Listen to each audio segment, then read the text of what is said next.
नमस्कार, आप सभी का बहुत बहुत स्वागत है हमारे इस खास शो में। मैं भावना त्रिपाठी। कैंसर एक गंभीर बीमारी है जिसके पूरी दुनिया में लाखों लोग शिकार हैं। इस बीमारी को लेकर लोगों के मन में बहुत ज्यादा डर होता है। Liver cancer, lungs cancer, blood cancer, mouth cancer और ऐसा ही एक और गंभीर कैंसर है प्रोस्टेट कैंसर। ये पुरुषों में होने वाला एक खतरनाक कैंसर है, लेकिन आज हम इसके डर के बारे में बात नहीं करेंगे, बल्कि इसके लक्षणों और इसके इलाज के बारे में बात करेंगे। हमारे इस खास शो में आज हमारे साथ हैं doctor Sushant Mittal, DM medical oncology and haematology, director of Action cancer centre. Doctor, आपका बहुत बहुत स्वागत है हमारे इस खास शो में। डॉक्टर, सबसे पहला सवाल, क्या आप समझा सकते हैं कि प्रोस्टेट शरीर में काम क्या करता है? प्रोस्टेट एक ग्लैंड है जो मेल्स में पाया जाता है। वो बेसिकली यूरिनरी ब्लैडर और जो हमारा पेनिस होता है उसके बीच में ऑलमोस्ट अखरोट के साइज जितना होता है, जिसका काम होता है कि वो सीमन बनाए और जो हमारे स्पर्म्स होते हैं उनको वो न्यूट्रिशन देता है। उसका काम ये भी है कि जो टेस्टोस्टेरोन बन रहे हैं उसकी वजह से वो स्पर्म्स को न्यूट्रिशन देता है। तो ये बहुत ही इंपॉर्टेंट ऑर्गन है और एज के साथ ये साइज में बढ़ता चला जाता है। डॉक्टर, ये प्रोस्टेट कैंसर कितना कॉमन है? प्रोस्टेट कैंसर ऑलमोस्ट हर साल 40,000 नए पेशेंट डायग्नोज होते हैं इंडिया में और वर्ल्ड ओवर इससे भी ज़्यादा। अगर सारे कैंसर्स में देखा जाए तो ये 16th मोस्ट कॉमन कैंसर है मेल्स और फीमेल्स में मिला के, और मेल्स के अंदर ये और ऊपर नंबर पे आ जाता है, कम से कम 8वें या 10वें नंबर पे आ जाता है। अच्छा, मेरा अगला सवाल है कि प्रोस्टेट कैंसर किसे होता है, इसके रिस्क फैक्टर्स क्या हैं? प्रोस्टेट कैंसर मेल्स को ही हो सकता है क्योंकि मेल्स में ही ऑर्गन होता है। इसके रिस्क फैक्टर्स में स्मोकिंग, अल्कोहल, वायरल इन्फेक्शंस और कभी कभार जेनेटिक प्रीडिस्पोजिशन। जेनेटिक प्रीडिस्पोजिशन का मतलब हुआ कि अगर आपके ख़ानदान में आपके पिताजी को, भाई को या किसी रिलेटिव को ब्लड रिलेशन में किसी को कैंसर हुआ है तो वो डीएनए के डैमेज होने की वजह से आपकी फैमिली हिस्ट्री में भी ये कैंसर हो सकता है। इसके खतरे को कम करने के क्या तरीके हैं? हम प्रोस्टेट कैंसर को कम करने के लिए प्रोस्टेट की कैंसर की स्क्रीनिंग करते हैं। स्क्रीनिंग का मतलब होता है हम रूटीन ब्लड टेस्ट करते हैं जिसमें एक स्पेसिफिक टेस्ट होता है PSA, प्रोस्टेट स्पेसिफिक एंटीजन। हम इसका टेस्ट करते हैं और देखते हैं कि ये साइज़ में बढ़ा हुआ है कि घटा हुआ है। अगर ये बढ़ा हुआ है तो हमें इसकी जांच करानी चाहिए और देखना चाहिए कि क्यों बढ़ा हुआ है। और अगर हम इसको बढ़ा हुआ देखते हैं तो हम अपने यूरोलॉजिस्ट से और अपने सर्जन से और फिजिशियन से हम चेकअप करते हैं, जिससे हमें पता लगता है कि डिजिटल रेक्टल एग्जामिनेशन से प्रोस्टेट की फील कैसी है, क्या वो हार्ड है, क्या वो सॉफ्ट है, किस वजह से PSA बढ़ा हुआ है, तो उसकी हम जांच करके देखते हैं। अगर किसी व्यक्ति के परिवार में प्रोस्टेट कैंसर की हिस्ट्री रही है तो क्या उसे टेस्ट करवाना चाहिए? साथ ही क्या ऐसी स्थिति में जेनेटिक टेस्टिंग उसके इलाज में मदद कर सकती है? ये आजकल बहुत कॉमन क्वेश्चन है क्योंकि बहुत लोगों को कैंसर होने लग गया है। तो जैसे कि मैंने बताया कि प्रोस्टेट कैंसर कुछ लोगों में जेनेटिक प्रीडिस्पोजिशन की वजह से हो सकता है।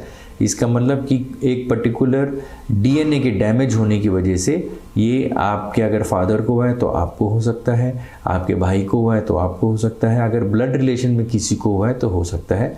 इसमें BRCA1, BRCA2, ATM, check inhibitors, इस तरीके के जीन्स होते हैं जो कि डैमेज हो सकते हैं।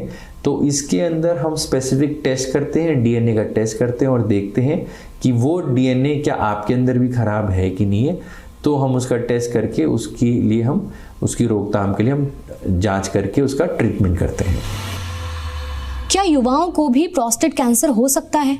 ज़्यादातर ये 50 साल से ऊपर के लोगों को होता है, लेकिन हमने इसमें 30 साल 45 साल के लोगों में भी देखा है। उसके चांसेस कम होते हैं, लेकिन हाँ हो सकता है। लेकिन ज़्यादातर बढ़ती उम्र के साथ इसके चांसेस बढ़ जाते हैं, यानी 50 के बाद हर साल इसके चांसेस बढ़ते चले जाते हैं कि प्रोस्टेट कैंसर हो सकता है। प्रोस्टेट कैंसर के कौन कौन से लक्षणों पर ध्यान देना चाहिए? तो जैसे ही मैंने बताया, तो एक तो स्क्रीनिंग होगा, दूसरा अगर हमें लोअर यूरिनरी ट्रैक सिम्टम्स, जिसको हम LUTS कहते हैं, क्या मतलब हुआ इसका, कि बार बार यूरिन करने जाना पड़ रहा है, यूरिन करने के बाद हमें लगता है कि इनकम्प्लीट इवैक्यूएशन है, पूरी तरह यूरिन हुआ नहीं है, हमें जलन हो रही है, अगर यूरिन में ब्लड आ रहा है, बैकएक हो रहा है, कमर में दर्द हो रहा है, वज़न कम हो रहा है बिना डाइटिंग के, थकावट महसूस हो रही है, शाम को बुखार रहने लग गया है, तो हम सोचते हैं कि ये प्रोस्टेट कैंसर की वजह से हो सकता है। ज़्यादातर प्रोस्टेट कैंसर अर्ली स्टेज के अंदर कोई दिक्कत नहीं देता, तो इसलिए हमें स्क्रीनिंग प्रोग्राम करना पड़ता है, जिसके अंदर हम ब्लड टेस्ट PSA करते हैं और एक अल्ट्रासाउंड एब्डोमेन करते हैं, जिसके अंदर हम यूरिन करने से पहले और यूरिन करने के बाद हम अल्ट्रासाउंड करके देखते हैं कि प्रोस्टेट का वॉल्यूम कितना है, साइज़ कितना है, उसका PSA लेवल कितना है। अगर PSA लेवल ज़्यादा है तो हम उसकी फर्दर जांच करते हैं। ज़रूरी नहीं कि हर PSA लेवल अगर बड़ा हो तो उसमें प्रोस्टेट कैंसर हो सकता है कि वो इन्फेक्शन की वजह से हो, प्रोस्टाइटिस टेस्ट की वजह से हो, UTI की वजह से हो, लेकिन हमें उसकी जांच करनी पड़ती है और जांच करने के बाद हमें उसकी देखना पड़ता है कि वो किस वजह से PSA बढ़ा हुआ है। डॉक्टर, मेरा अगला सवाल है कि प्रोस्टेट कैंसर की आम तौर पर स्क्रीनिंग या पता कैसे लगाया जाता है और आदमियों को कौन से टेस्ट रिकमेंड करेंगे आप? स्क्रीनिंग हम प्रोस्टेट कैंसर की बहुत कॉमनली करते हैं, जिसमें एक ब्लड टेस्ट होता है जिसको हम कहते हैं PSA, प्रोस्टेट स्पेसिफिक एंटीजन। ये एक विद इन लिमिट रहना चाहिए, अगर ये ज़्यादा है तो हम इसकी जांच करके देखते हैं कि ये ज़्यादा क्यों है। अल्ट्रासाउंड और डिजिटल रेक्टल एग्जामिनेशन, ये 3 जांचें हम करके पता लगाते हैं कि प्रोस्टेट कैंसर आपको है या नहीं है।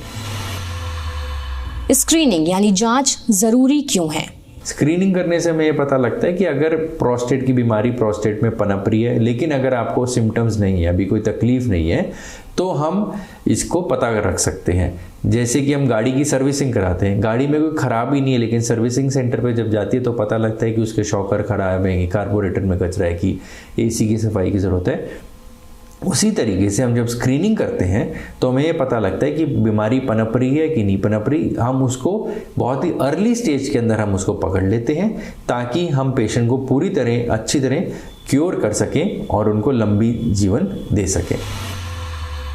क्या प्रोस्टेट कैंसर ठीक किया जा सकता है? बिल्कुल किया जा सकता है। प्रोस्टेट कैंसर ट्रीटेबल और क्यूरेबल दोनों है। अगर अर्ली स्टेज में पकड़ा जाता है तो वो काफ़ी हद तक क्योरेबल होता है, 90-95% चांसेस होते हैं कि वो क्योर हो जाता है। अगर एडवांस स्टेज पे है तो हम hormonal therapy, chemotherapy, radio active nucleotide therapy, इन सब के थ्रू पेशेंट को हम कंट्रोल में रखते हैं बीमारी। जैसे शुगर ब्लड प्रेशर की दवाइयाँ कंट्रोल में रहती हैं, उसी तरीके से दवाइयों से हम प्रोस्टेट कैंसर को कंट्रोल में रखते हैं, तो हम उसको आयु को लंबा कर सकते हैं और good quality of life patient को हम दे सकते हैं। अच्छा, अगर मैं इसके ट्रीटमेंट की बात करूं तो क्या ऑप्शंस अवेलेबल हैं? प्रोस्टेट कैंसर को ठीक करने के लिए बहुत हमारे पास सुविधाएं होती हैं। सबसे पहला होता है कि हमें टेस्टोस्टेरोन लेवल कम करना पड़ता है, क्योंकि टेस्टोस्टेरोन की वजह से ही प्रोस्टेट कैंसर ग्रो करता है। तो हम उसके अंदर टेस्टिस को हटा देते हैं, जिसको हम ऑर्किडेक्टमी कहते हैं, या फिर हम हार्मोनल इंजेक्शन देते हैं जिससे कि टेस्टोस्टेरोन काम ना कर सके। अगर वो एडवांस स्टेज पे है तो हम पहले हार्मोनल थेरेपी देके बीमारी को छोटा करते हैं और उसके बाद प्रोस्टेट को सर्जरी करके निकाल देते हैं, या फिर रेडियोथेरेपी देके उसको ख़त्म कर देते हैं।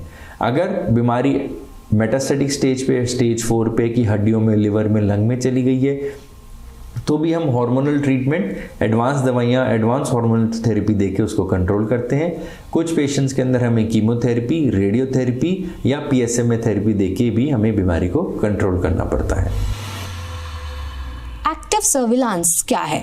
एक्टिव सर्विलेंस एक तरीका है कि जिन पेशेंट्स के अंदर प्रोस्टेट कैंसर डायग्नोज हो गया है लेकिन बहुत ही अर्ली स्टेज पे है, हमें शायद ट्रीटमेंट की ज़रूरत ना पड़े, तो उन पेशेंट्स को हम एक्टिव सर्विलेंस में रखते हैं। एक्टिव सर्विलेंस का मतलब हो गया निगरानी में रखना।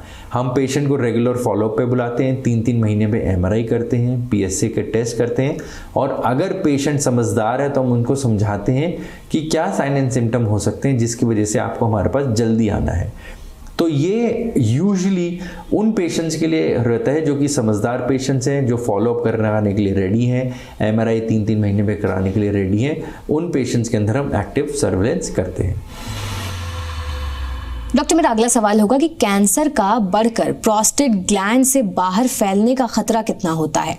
ये डिपेंड करता है कि प्रोस्टेट की स्टेजिंग क्या है, ग्रेडिंग क्या है। हम जब बायोप्सी करते हैं उसके अंदर एक स्कोर होता है ग्लीसन स्कोर, उससे हमें पता लगता है कि प्रोस्टेट कैंसर कितना एग्रेसिव है। वो 2 स्कोर मिला के टोटल स्कोर 9 होता है, जैसे कि 4+5 9 हुआ, 3+6 9 हुआ, 3+ किसी का स्कोर 5 होता है, 3+2 हो सकता है, किसी का 3+3 हो सकता है। मैक्सिमम जो स्कोर होता है वो 10 हो सकता है। तो higher the score more aggressive is the tumour.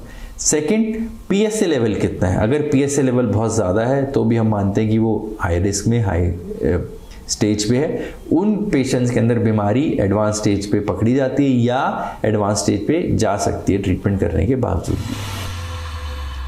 Doctor, अगर कोई पेशेंट इलाज ले रहा है तो उसे कैसे पता चलेगा कि जो वो इलाज ले रहा है वो वाकई काम कर रहा है? इसका इलाज कितने वक्त तक चलता है? जब हम पेशेंट का ट्रीटमेंट स्टार्ट करते हैं तो हम हर महीने पेशेंट को एवेलुएट करते हैं कि उनके साइन एंड सिम्टम में सुधार हुआ है कि नहीं हुआ। जैसे कि किसी को यूरिन में दिक्कत हो रही थी, क्या उसमें सुधार हुआ, ब्लीडिंग में सुधार हुआ कि नहीं हुआ, दर्द में सुधार हुआ कि नहीं हुआ, थकावट में सुधार हुआ नहीं हुआ। ये तो पेशेंट के सिम्टम्स हो गए। साइंस के अंदर हम देखते हैं कि पेशेंट का पीएसए लेवल कम हुआ कि नहीं हुआ, उसकी जो हम ब्लड टेस्ट की रिपोर्ट देख रहे हैं उनमें सुधार हो रहा है कि नहीं हो रहा। और तीसरा होता है स्कैन करके, पीएसए में स्कैन एक स्पेशल किस्म का पेट स्कैन होता है जिससे हमें रेडियोलॉजिकल एविडेंस मिलता है कि बीमारी पहले कहाँ पे थी और बीमारी अब कितनी कम हो गई। तो इन 3-4 तरीकों से हम पता करते हैं कि पेशेंट को ट्रीटमेंट से फ़ायदा हो रहा है या नहीं हो रहा। यूजली ट्रीटमेंट हम जो करते हैं वो 3 से 4 महीने का इनिशियल ट्रीटमेंट होता है। उसके बाद हम रीअसेस करते हैं कि पेशेंट को कितना फ़ायदा हुआ है, किस स्टेज में उनको फ़ायदा हो रहा है, किन दवाइयों से फ़ायदा हो रहा है, क्या हमें दवाइयाँ कम करने की ज़रूरत है, अगर फ़ायदा नहीं हो रहा तो क्या दवाइयाँ बढ़ाने की ज़रूरत है। तो अर्ली स्टेज के अंदर यूजली 3 से 4 महीने का इलाज होता है। एडवांस स्टेज के अंदर 1 से 2 साल तक का ट्रीटमेंट हो सकता है। कभी कभार आजीवन इलाज भी करना पड़ता है ताकि दवाइयाँ देके बीमारी को हम कंट्रोल रख सकें। कैंसर के बिगड़ने या वापस आने की कितनी संभावना होती है? कैंसर के बिगड़ने की संभावना एडवांस स्टेज में रहती है। देर सवेर हो सकता है कि बीमारी फिर से लौट के आए, और वो जैसे मैंने बताया वो डिपेंड करता है ग्लीसन स्कोर पे, स्टेज पे, पेशेंट कितना कॉम्प्लायंट है ट्रीटमेंट लेने में, पेशेंट क्या स्मोकिंग अल्कोहल कंटिन्यू रख रहा है कि नहीं रख रहा, रेगुलर विजिट्स कर रहा है कि नहीं कर रहा। इन सारी चीज़ों पर डिपेंड करता है कि बीमारी वापस आ रही है कि नहीं आ रही। कभी कभार क्या होता है कि सारा सब चीज़ें चलने के बावजूद भी बीमारी ढीठ हो जाती है, रेजिस्टेंट हो जाती है। उस सेटिंग में हमें second line therapy, third line therapy देके बीमारी को कंट्रोल करना पड़ता है। मेरा सबसे निवेदन है कि प्रोस्टेट कैंसर को डायग्नोज करने के लिए सिंपल स्क्रीनिंग टेस्ट, जिसको हम पीएसए लेवल कहते हैं, हमें कराना चाहिए। सिर्फ पीएसए लेवल नहीं, और भी बहुत सारे ब्लड टेस्ट हैं। आजकल सब हॉस्पिटल में एग्जीक्यूटिव हेल्थ चेकअप होते हैं जो कि 8-9 हज़ार रुपये के होते हैं, और मुझे लगता है कि साल में एक बार हमें वो टेस्ट कराने चाहिए, जिसमें अल्ट्रासाउंड, एक्सरे, लेडीज़ का मैमोग्राफी, पैप स्मीयर, जेंट्स में PSA level, ultrasound, CBC, LFT, KFT, vitamin D, B12, ये सारे और बहुत सारे टेस्ट होते हैं ताकि शरीर के अंदर कोई कमी है तो हम उसको ठीक कर सकें, टाइम पे हम पकड़ सकें। जैसे हम गाड़ी की सर्विसिंग कराते हैं, इसलिए ऐसी हमें बॉडी की सर्विसिंग भी करानी चाहिए टाइम टू टाइम। रिपेयर होने के बाद तो हम मैकेनिक के पास लेके ही जाते हैं, लेकिन अगर टाइम टू टाइम स्क्रीनिंग कराएं तो अर्ली स्टेज में बीमारी को पकड़ के हम उसको ख़त्म कर सकते हैं और खुशहाल जीवन व्यतीत कर सकते हैं। बहुत बहुत धन्यवाद डॉक्टर आपका। आपने प्रोस्टेट कैंसर से जुड़ी हर ज़रूरी जानकारी हमारे दर्शकों को दी। उम्मीद है हमारे इस शो से बहुत से लोग प्रोस्टेट कैंसर के प्रति जागरूक होंगे और वक्त रहते इसका इलाज करवा पाएंगे। आप सभी का बहुत बहुत शुक्रिया हमारे साथ जुड़ने के लिए, और आप सभी व्यूअर्स का भी बहुत बहुत धन्यवाद हमारे साथ शो में जुड़े रहने के लिए।